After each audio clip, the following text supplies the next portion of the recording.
सो HYBE के BTS को India लाने के क्या प्लान्स हैं, इसके बारे में हाइब इंडिया के सीईओ डैमियन बूचंग ली ने इंडिया टुडे के साथ इंटरव्यू में काफ़ी सारी चीज़ें डिस्कस करी हैं।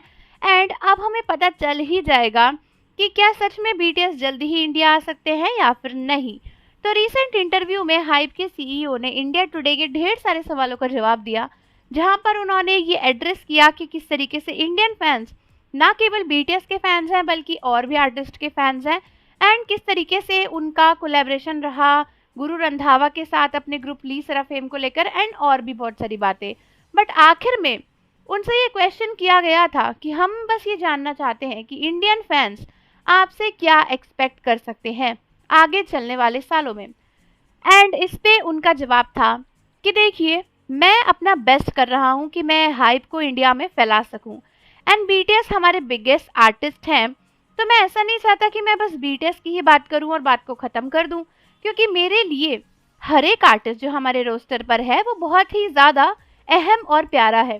और मुझे पता है कि अब आपका नेक्स्ट क्वेश्चन यही होने वाला है कि अब इंडिया में कॉन्सर्ट कब हो रहा है, क्योंकि सिर्फ और सिर्फ बीटीएस का ही नहीं बल्कि किसी भी आर्टिस्ट का अभी तक इंडिया में कॉन्सर्ट नहीं हुआ है, फॉर एग्जाम्पल ली सराफेम या फिर टीएक्सटी। सो उन्होंने बोला कि मेरा आंसर बहुत सिंपल है, मैं ट्राई कर रहा हूँ, प्लीज़ वेट। अब उनकी जो ये बात है कि वो ट्राई कर रहे हैं, प्लीज़ वेट, यही सुनकर इंडियन बीटीएस आर्मीज तो बहुत खुश हो चुकी हैं, क्योंकि इंडियन बीटीएस आर्मीज को लगता है कि हाइब का पूरा एग्जिस्टेंस इंडिया में आया ही इसीलिए है कि वो अपना मार्केट एक्सपेंड कर सकें। पहले वो इंडियन मार्केट्स के बारे में ज़्यादा कुछ नहीं जानते थे, एंड अब वो यहाँ पर सेट हो चुके हैं, इंडिया में स्टडीज़ कर रहे हैं, कॉन्सर्ट्स के बहुत सारे अपॉर्चुनिटीज़ को देख रहे हैं। एंड इसके चलते जब उन्होंने ये कहा है कि वो कोशिश कर रहे हैं, तो एक बड़ी अपॉर्चुनिटी सामने आती है जहां पर हम बीटीएस और बाकी ग्रुप्स को इंडिया में देख सकते हैं। मुझे लगता है कि अगले 1-2 सालों में ज़रूर बीटीएस इंडिया आ ही जाएंगे, एंड बीटीएस से पहले हाइप के बाकी ग्रुप्स की तो बहुत सारी पॉसिबिलिटी है इंडिया आने की।